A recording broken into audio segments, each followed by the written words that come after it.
भझास, बोवरिल और बॉम्बिल। बाबा साहेब अम्बेडकर और भोजन पर नोट्स। लंदन में डॉक्टरेट के छात्र के रूप में अम्बेडकर के भोजन में बोवरिल और बिस्कुट शामिल होते थे, जिससे उन्हें और अधिक खाने की भूख बनी रहती थी।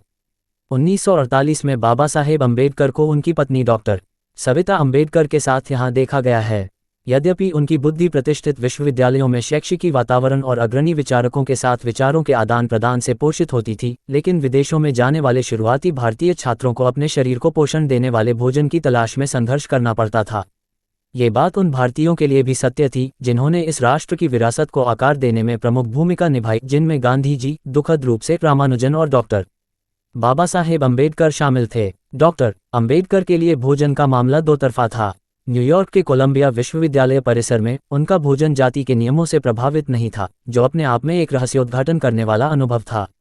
वे अपने भोजन को उस गरिमा के साथ खाने की स्वतंत्रता का आनंद लेते थे जिसे जाति व्यवस्था द्वारा उत्पीड़ित नहीं किए गए लोगों द्वारा या उत्पीड़क वर्गों द्वारा स्वाभाविक विशेषाधिकार के रूप में लिया जाता था। हालांकि अगस्त 1913 में अपने एक मित्र शिवनक गांवकर जमादार को लिखे पत्र में अम्बेडकर ने भोजन ढूंढने में आ रही परेशानी के बारे में बताया था, जो निस्संदेह उनकी खराब वित्तीय स्थिति के कारण और भी बढ़ गई थी। उन्होंने आगे कहा था कि एक बार जब वे अपनी पढ़ाई में व्यस्त हो जाएंगे तो उम्मीद है कि इस तरह के मुद्दे पृष्ठभूमि में चले जाएंगे। भोजन का प्रश्न तब और गंभीर हो गया जब Ambedkar London school of economics में PhD पूरी करने के लिए यूके चले गए। विक्रम डॉक्टर लिखते हैं कि डॉक्टर अम्बेडकर की एक कंजूस मकान मालकिन थी जो अपने बोर्डर्स को सबसे खराब तरह का खाना देती थी। रात का खाना आमतौर पर बिस्कुट के साथ सिर्फ बोवरिल होता था। बोवरिल नमकीन गोमांस का एक अर्क जिसे टोस्ट बिस्कुट पर फैलाकर या गर्म पानी में घोलकर नमकीन पेय के रूप में खाया जा सकता था। कम से कम 1900 के दशक की शुरुआत में ब्रांड के विज्ञापनदाताओं के अनुसार पोप और अर्नेस्ट शेकल्टन दोनों का पसंदीदा था। कहा जाता है कि शेकल्टन ने 1902 में क्रिसमस के दिन 4 घंटे की ठंडी यात्रा के बाद दक्षिणी ध्रुव के पास कैप्टन स्कॉट के साथ बोवरिल का एक कप साझा किया था। भारत में दलितों के प्रति निंदनीय व्यवहार के बारे में मानवीय संगति के लिए अयोग्य शीर्षक वाले निबंध में डॉक्टर अम्बेडकर ने एक ऐसे युवक का केस स्टडी शामिल किया है जिसने क्लर्क की नौकरी हासिल की थी, जो उच्च जाति के हिंदुओं के लिए बहुत बड़ी चिंता का विषय था, जिन्होंने उसे रहने और खाने से मना करके उसे उसकी जगह दिखाने की कोशिश की थी। डॉक्टर अम्बेडकर ने अपने निबंध में युवक के बारे में लिखा है, वहाँ कोई जगह या व्यक्ति नहीं था जहाँ से मैं अपना भोजन प्राप्त कर सकूं। मैं सुबह और शाम भाजा खरीदता था, गांव के बाहर किसी एकांत जगह पर खाता था और रात को मामलतदार के कार्यालय के बरामदे के फुटपाथ पर आकर सो जाता था। एक से अधिक तरीकों से बाबा साहेब वार्ताकार की वंचना की पूरी सीमा को समझते थे। घर वापस आकर जब वे ब्राह्मणवादी वर्चस्व का विरोध कर रहे थे और भारतीय समाज को प्रगतिशील, न्यायपूर्ण और समतापूर्ण समाज बनाने की दिशा में काम कर रहे थे, तब भी डॉक्टर अम्बेडकर ने जीवन के सरल सुखों के लिए समय निकाला। पढ़ने और लिखने में उनका समय व्यतीत होता था, साथ ही बागवानी में भी और कभी कभी खाना पकाने में भी।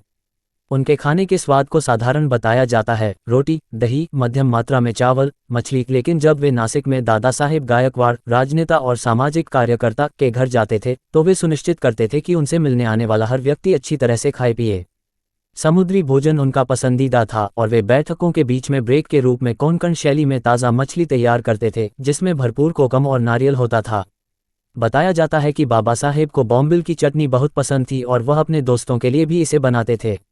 बॉम्बिल या बॉम्बे डक एक गलत नाम जो बॉम्बे डक के अंग्रेजीकृत रूप से उत्पन्न हुआ हो सकता है, उन मेल ट्रेनों के लिए जो मछली को उसके सूखे, संरक्षित रूप में बंगाल ले जाती थी, का महाराष्ट्र के तटीय क्षेत्रों के साथ एक लंबा इतिहास रहा है। इसे ताज़ा, बैटर और तला हुआ या करी में इसे ताज़ा, बैटर और तला हुआ या करी में और सुखाकर दोनों तरह से खाया जाता है।